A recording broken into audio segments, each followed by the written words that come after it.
futuro sí hay verdad. No matarás. Capítulo 20. De la paz política a la guerra insurgente. El narcotráfico patea el tablero. En 1977 hervía el conflicto social y político cuando el Procurador General de la Nación advirtió que el país estaba pasando de las manos del Sagrado Corazón a las manos de la mafia. Para finales de la década de los 70, las guerrillas estaban comprando armas para la insurrección y la fuerza pública perseguía a activistas y militantes para evitar una revolución como la que acababa de triunfar en Nicaragua. Mientras tanto, un nuevo poder emergía de las sombras de la ilegalidad, el narcotráfico. Este actor, que comenzó a cobrar protagonismo en el país, ya se conocía en Latinoamérica desde décadas atrás. Se tiene noticia que desde la primera mitad del siglo XX ya había un circuito de producción y venta de cocaína desde Perú, Bolivia, Argentina, Ecuador, Chile, Cuba y México hacia Estados Unidos y Europa. Pero Colombia fue el que se convirtió en el principal protagonista en este negocio. Esto se debió a que, a diferencia de otros casos en el continente, en Colombia confluyeron una variedad de factores medioambientales, políticos, sociales y culturales que permitieron la consolidación y expansión del narcotráfico. Además, diferentes hechos frenaron esta economía ilegal en otras partes del continente. Por ejemplo, en 1959, la Revolución cubana fue un golpe para el narcotráfico en la isla. Lo mismo sucedió en Chile en 1973 con el golpe de Estado del general Augusto Pinochet y en otras coyunturas políticas y sociales en Argentina, Brasil, Perú y Ecuador. Colombia reunía condiciones óptimas para toda la escala de producción. Primero, tierras baldías habitadas por campesinos sin oportunidades en el mercado, quienes encontraron en la marihuana, la coca y la amapola, dependiendo de la región, mejores ingresos que con otros cultivos. Segundo, territorios que por el modelo de desarrollo no estaban integrados ni tenían presencia efectiva o legítima del Estado. Tercero, una dinámica de ilegalidad en esas regiones que trazaron a lo largo del tiempo rutas de contrabando y otras actividades ilícitas.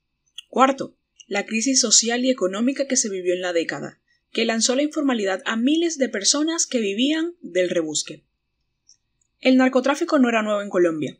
Hay registros de tráfico de sustancias psicoactivas desde los años 20 y para los años 50, Medellín era un centro internacional de narcotráfico, donde al igual que en Cuba, existían laboratorios para el procesamiento de morfina, heroína y cocaína.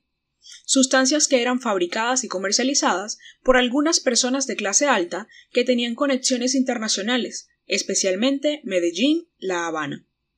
Antes de la Revolución cubana, La Habana era el lugar donde operaban las mafias norteamericanas. Luego de la caída de Fulgencio Batista, el centro de la actividad se trasladó a Miami, en Florida. Para 1965, el 100% de la cocaína que se consumía en Estados Unidos era proveída por colombianos, quienes la procesaban en las selvas y la comercializaban usando las ya bastante activas rutas del contrabando y los puertos, ubicados en territorios de frontera y en el Caribe. Iban desde Urabá, en Antioquia, hasta el Cabo de la Vela, en La Guajira. Para 1976, se estimaba que las exportaciones de cocaína y marihuana eran la tercera parte de las exportaciones de café y constituían la mitad de todas las exportaciones colombianas. Además, entre 1976 y 1986, las inversiones de dineros del narcotráfico en el sector privado se duplicaron. Esos dineros se habrían lavado profusamente en el sistema financiero en la década de los 70, a través de la denominada ventanilla siniestra.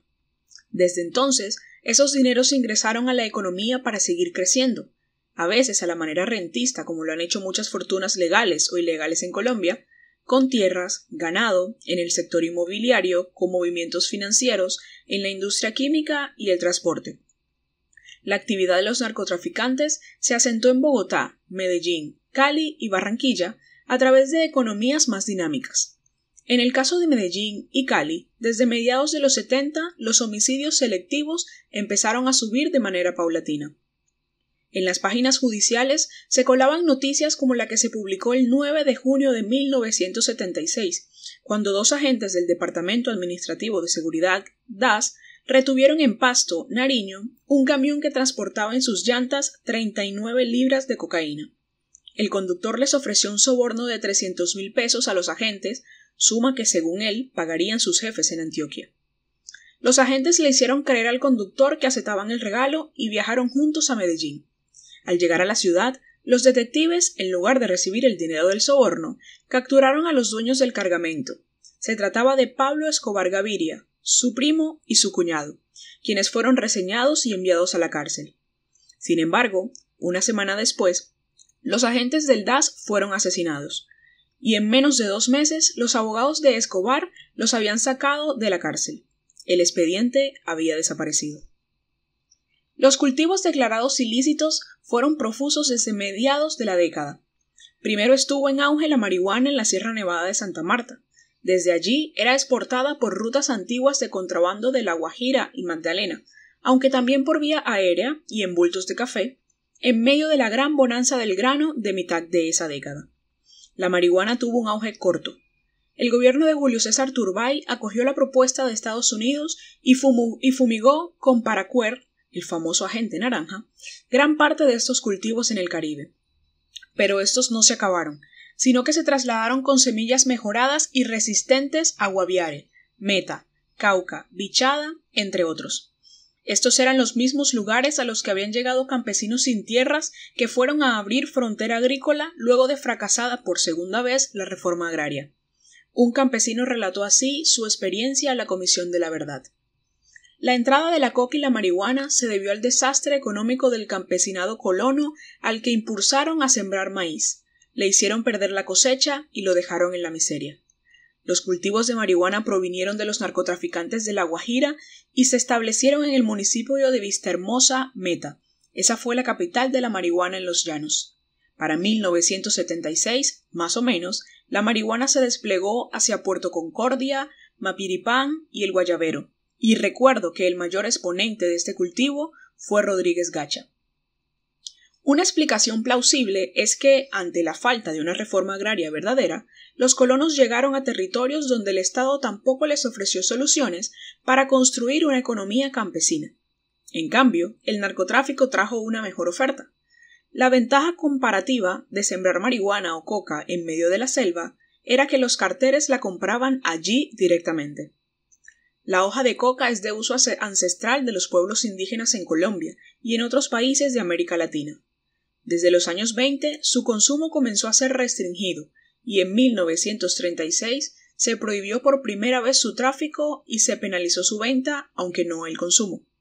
Según la ley de aquella época, cuando alguien cometiera un delito bajo el influjo de las drogas, debería ser internado en un manicomio. Posteriormente se estableció el monopolio del gobierno sobre el comercio de productos que generaran hábitos perniciosos. En 1947, el gobierno prohibió el porte de sustancias psicoactivas, los cultivos y el pago de salarios con hoja de coca, lo que suscitó una airada protesta de los latifundistas del Cauca. El ministro de Salud de la época defendió la medida. Las adicciones masificadas solo buscan lograr el sometimiento de los pueblos a los que se quiere gobernar y explotar.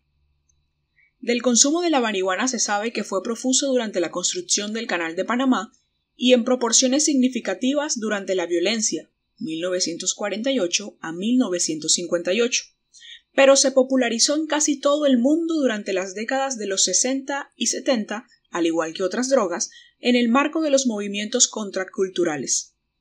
El 17 de junio de 1971, el presidente de Estados Unidos, Richard Nixon, declaró el consumo de drogas como el enemigo público número 1.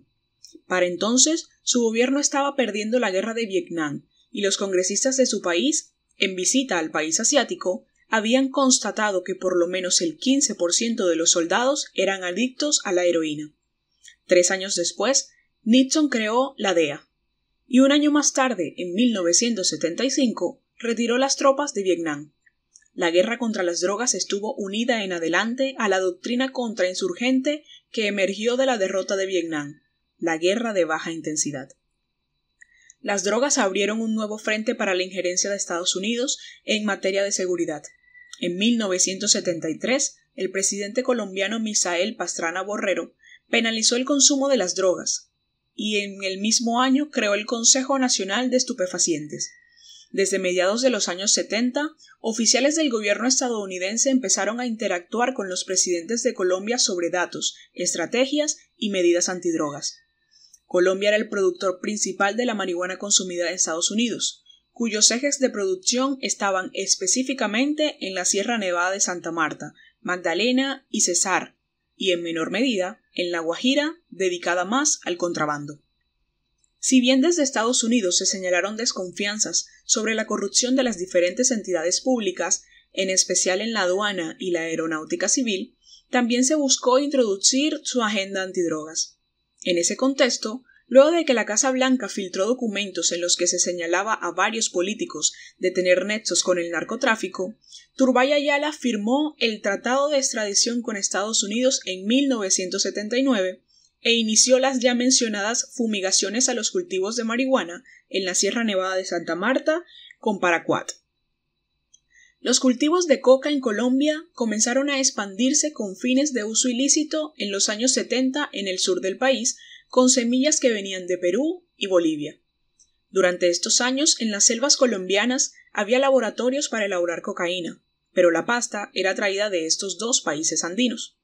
Los narcotraficantes promovieron la siembra de coca y que los propios campesinos la convirtieran en base con insumos comunes como gasolina, éter, acetona, cemento y cal. En pocos años, la coca ya era el cultivo estrella. Una vez establecida la economía cocalera en el sur, los campesinos empezaron a sentirse doblemente perseguidos por subsistir de estos cultivos. Uno de ellos describió a la Comisión de la Verdad lo que él determinó como doble penalidad, la cual consistió en la persecución del Estado y de las FARC. Empezó el cultivo de marihuana y coca y las FARC se opusieron a que el campesinado sembrara eso. Esa persecución y prohibición se dio más o menos hasta 1979. Hacia el 80-81, ellos dejaron de molestar al cultivador, dejaron de pelear contra la economía de la región, ya que ellos subsisten también de lo que el campesino subsiste. Además, vieron que ellos podían sacar también réditos económicos importantes de la coca. El cartel de Medellín era dueño de casi todos los laboratorios en el sur del país, los cuales estaban ocultos en la frondosa Manigua. Sin embargo, la exportación de su producto se hacía en aviones y a la vista de las autoridades. Los integrantes del cartel no eran microempresarios, sino dueños de complejos industriales que podían procesar hasta 3 toneladas de cocaína al mes. Diversos testimonios de campesinos de Caquetá, Amazonas, Guaviare, Cauca y Putumayo aseguran que oficiales del ejército y policía protegían estos complejos, mientras las guerrillas, en particular las FARC-EP, cobraban impuestos a la siembra y obligaban a que los campesinos paralelamente sembraran alimentos. A los laboratorios les cobraron también un impuesto que en ocasiones era pagado y en otras llevó a disputas con los narcotraficantes. Años después, las FARC-EP comenzaron a comprar la pasta base de coca al campesino y venderla directamente a los narcotraficantes. Esto se debió a la intención de evitar problemas entre campesinos y compradores y a los réditos económicos que obtenían de esa transacción para financiar la guerra. Un excombatiente de esa guerrilla, que estuvo durante más de 30 años en Caquetá, relató así la manera como se inició la compra de producción al campesino. La guerrilla tomó la determinación: los campesinos no tienen que pagar, paga es el mafioso que se las gana todas. Entonces miraban, ¿cuántos kilos compró? ¿Qué 200? Entonces nos paga tanto por kilo. Los mafiosos acondicionaron las grameras llamadas 3 barras. Entonces la gente estaba diciendo: no, hermano, parece que me están robando porque mi mercancía pesaba 1 kilo, y cuando fui allá, y que 800, 900 gramos. Entonces la guerrilla compró una gramera también de esas y la calibró bien calibrada. La guerrilla dijo: vamos a tomarnos el control, y lo vamos a comprar nosotros mismos. La guerrilla compraba a los campesinos para venderle a los mafiosos. No obstante, el hecho de que las FARC-EP se convirtieran en un intermediario en el mercado de la coca las llevó a estrechar relaciones con los narcotraficantes, al mismo tiempo que se crearon conflictos. En diversos testimonios se cuenta que los esmeralderos, que eran dueños de los cultivos, usaron la violencia contra los campesinos y esto hizo que las comunidades buscaran protección en las FARC-EP. Al respecto, un exalcalde del municipio de Calamar, Guaviare, contó a la Comisión de la Verdad lo siguiente: la mafia de los esmeralderos empezó a manejar la coca en el Guaviare. Ellos llegaron antes que la guerrilla y se volvieron tan violentos que a muchas personas no les pagaban el salario, cuando les debían plata los invitaban a cacería o a pesca y los mataban y no les pagaban. A sus trabajadores, raspachines o trabajadores de chagra de coca les pagaban con bazuco, los volvieron adictos a la droga.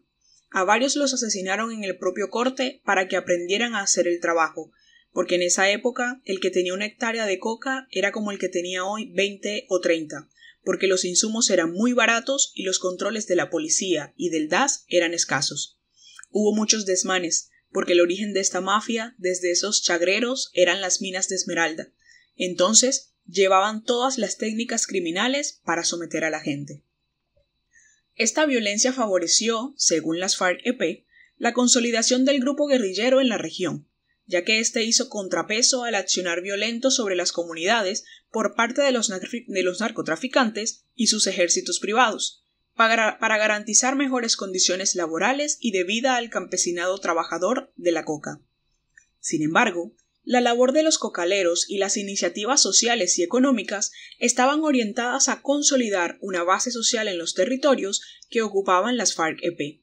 Así, en el sur del país, esta guerrilla asumió el papel de un pseudoestado y empezó a regular la vida de una población que, sin poder recurrir a las autoridades legales, aceptó las reglas impuestas. Era cuestión de sobrevivencia. La consolidación territorial estuvo lejos de ser pacífica y tuvo altos niveles de coacción violenta. El encuentro de los narcotraficantes con la guerrilla no se dio solo en el sur del país ni alrededor de las disputas por la cocaína. Los narcotraficantes compraron millones de hectáreas en los lugares más productivos del país, como el Magdalena Medio, el Caribe y también en los llanos. Buscaban lavar dinero, controlar rutas, disponer de territorios que les proveyeran seguridad, aprovechar las pistas aéreas que había en estas regiones y, en muchas ocasiones, comenzar una transición hacia economías legales. En la práctica, comenzaron una contrarreforma agraria, que se consolidaría a lo largo de las décadas siguientes y que ha sido, como explica el investigador Alejandro Reyes, una de las consecuencias menos visibles del narcotráfico. Este fenómeno va de la mano de la expansión de los paramilitares, quienes, financiados por narcotraficantes y terratenientes y apoyados por algunos sectores de las Fuerzas Armadas, fueron pieza fundamental de esta contrarreforma. Hay pocas cifras sobre el acaparamiento de tierras por parte de los varones de la droga. Alejandro Reyes estimó que entre 1980 y 1993 los narcotraficantes adquirieron tierras en 409 municipios.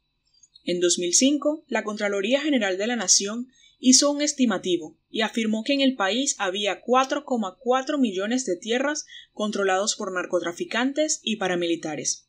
Si Colombia tiene hoy un área cultivable de 26,5 millones de hectáreas, eso significa que para mediados de la década del 2000, el 16% de la tierra con potencial aprovechable estaba en manos de estos actores ilegales. Sumada a esa contrarreforma, el narcotráfico también tuvo otro efecto sobre el mundo rural colombiano. Las continuas expulsiones o desplazamientos de campesinos en estas tierras crearon un contingente de colonos que, en muchas ocasiones, terminaron siendo mano de obra barata para los cultivos ilegales de coca. Una ex senadora de Córdoba contó a la Comisión de la Verdad cómo ocurrió esto en su región. Desde la década de los 60 o 70 ya había narcos en Córdoba. Recogieron la tradición de los contrabandistas en los 120 kilómetros de costa y empezaron a utilizar primero el departamento para sacar la droga en aviones o en lanchas, y luego ya para cultivar en todo el sur de Córdoba. De hecho, los castaños llegan a Córdoba como narcos. Fidel llegó más bien como narco y ya había pistas en Córdoba. Ahora, sacar la cocaína de las selvas implicaba una gran operación logística. Se hacía por aire y por tierra. Las carreteras eran y son aún hoy las vías principales para sacar la cocaína directamente hasta los puertos. Probablemente por ello, para facilitar la operación, quienes controlaban el negocio compraron tierras y crearon ejércitos privados cerca de los puertos naturales, y despojaron y desplazaron a campesinos, indígenas y comunidades afro en la selva y los parques naturales. Usaron, y usan, las rutas históricas del contrabando por los innumerables archipiélagos del Caribe. La Comisión de la Verdad identificó 17 corredores que desde hace décadas son las rutas de la economía ilícita y que en su mayoría afectan a los territorios étnicos. En estos territorios el conflicto armado fue brutal, especialmente después de la década de los 90, cuando se consolidarían alianzas económicas y políticas alrededor de los narcotraficantes. Mención especial merece el archipiélago de San Andrés, Providencia y Santa Catalina, que vivió una gran transformación en su economía y vida social desde que se invirtieron allí dineros del narcotráfico, por ser una de las rutas más activas. La consecuencia ha sido un gran impacto en la juventud, decenas de jóvenes desaparecidos en el mar. No se sabe si muertos en travesías marítimas, asesinados o detenidos en otros países. Los narcotraficantes buscaron muy pronto protección política y judicial, por lo que compraron campañas políticas y operadores de la justicia, así como militares. Usaron sus ejércitos privados para defender sus intereses a sangre y fuego. Esos cuerpos privados podían ser fácilmente movilizados, dado que la Ley de Defensa Nacional permitía a las unidades militares armar a civiles desde 1965. Sobre el particular, un político de la zona del Magdalena Medio, en entrevista con la Comisión de la Verdad, recordó lo siguiente. Traían la pasta como de otro lado y tenían laboratorios grandes, que después fueron evidenciados en el municipio de Cimitarra, en la parte baja, que en esa época estaba abriendo la carretera, la que hoy llamamos troncal del Magdalena Medio. Veía uno los recorridos de carros con cantidad de gente, paramilitares que recorrían la zona con armamentos. Uno lo que encuentra, más que los laboratorios en sí, es cómo operaban tan fácil con la anuencia de las autoridades militares, porque eso es lo que no se puede ocultar. Si las fuerzas militares hubiesen sido diligentes, no hubiesen conectado con estos grupos de la manera que lo hicieron. Los rumores, o certezas, según Estados Unidos, de financiación de campañas políticas desde la década de los 70 eran comunes. Según el exvicepresidente Ernesto Samper Pizano, en conversación pública con la Comisión de la Verdad, la financiación de las campañas se incrementó a partir de 1974. Ese dinero llega en primera instancia a las campañas regionales y coincidía con que había terminado el periodo del Frente Nacional, que obligaba a un reparto de poder entre los dos partidos, y de alguna manera había una especie de libertad para que cada cual presentara su opción. Esa era una invitación a que los dineros de la droga, de alguna manera, financiaran las campañas regionales, y en muchas campañas nacionales se financiaron a través de estas campañas regionales, no solamente la campaña que me lleva a mí a la presidencia en 1994. Este vínculo entre políticos, en particular del Partido Liberal, y la mafia, fue uno de los motivos para que Luis Carlos Galán, político promovido por el expresidente Lleras Restrepo, se marginara de esa colectividad y creara el nuevo liberalismo, ya que dudaba sobre los estándares éticos de sus principales líderes. Para 1982, la entrada de dineros calientes a las campañas presidenciales parecía más que obvia. La versión de Samper es ratificada por un político liberal que participó en la campaña para la reelección de Alfonso López Michelsen. Un alto funcionario del gobierno de López le comentó lo siguiente a la Comisión de la Verdad. Un día se proclama la candidatura de López en el 82 en Medellín. Estaba López y en el mismo hotel Intercontinental se llevaba a cabo una reunión de empresarios y entre ellos había unos muy particulares. Estaba Pablo Escobar, uno o dos de los Ochoa. Allí se recogieron por cuenta de Escobar y los Ochoa 25 millones de pesos que ellos aportaron a la campaña. No estoy seguro si el tesorero de la campaña en Medellín recibió el dinero. Esa plata no entró a la campaña nacional, sino para los gastos de la campaña en el departamento de Antioquia. Esa fue la contribución de Escobar y los Ochoa a la campaña de López. Ellos querían seguir apoyando la campaña liberal, pero ellos quisieron que López fuera a la hacienda Nápoles y le extendieron una invitación para que fuera allá. Obviamente López no podía ir y no fue. Tanto la versión de este político como la biografía de Alfonso López Michelsen, escrita por Stephen Randall, coinciden en que la campaña liberal no fue la única que recibió dineros del narcotráfico. También lo hizo la de Belisario Betancourt. En el documental Los archivos privados de Pablo Escobar, Jaime Gaviria, primo de Pablo, dice: la mafia en un principio estaba con López, pero él se fue dando cuenta que ellos eran torcidos. A Alfonso lo citaron un día a una reunión en Nápoles y el hombre no asistió. Ese mismo día resolvieron quitarle el apoyo a su candidatura. Belisario Betancur ganó la presidencia de la República porque la mafia le volteó la costa atlántica y la Guajira. Le pagaban 10.000 pesos por voto a todo el que votara por Belisario.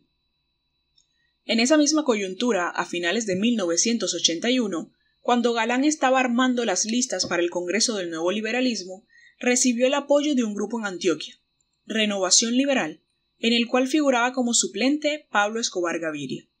La foto había quedado en el olvido. Escobar era considerado un Robin Hood, paisa que regalaba dinero y obras en los barrios donde los gobiernos no lo hacían, pero en Medellín era vox populi que su inmensa fortuna provenía del narcotráfico. En tribuna pública, Galán dijo que no podía aceptar el apoyo político ni financiero de alguien cuya riqueza era de dudosa procedencia. Sin embargo, Escobar Gaviria fue acogido por el movimiento de Alberto Santofimio Botero, con beneplácito de los dirigentes nacionales del Partido Liberal.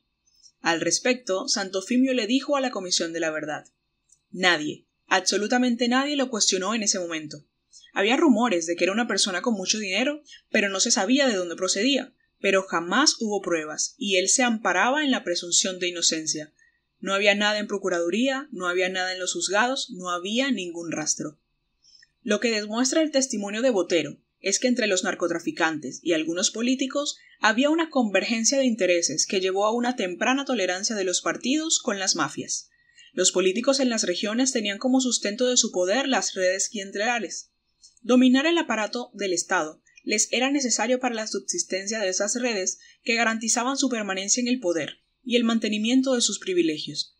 En un país cuya abstención superaba el 50%, comprar el voto se convirtió en una práctica recurrente y resultaba conveniente usar los recursos del narcotráfico para este fin.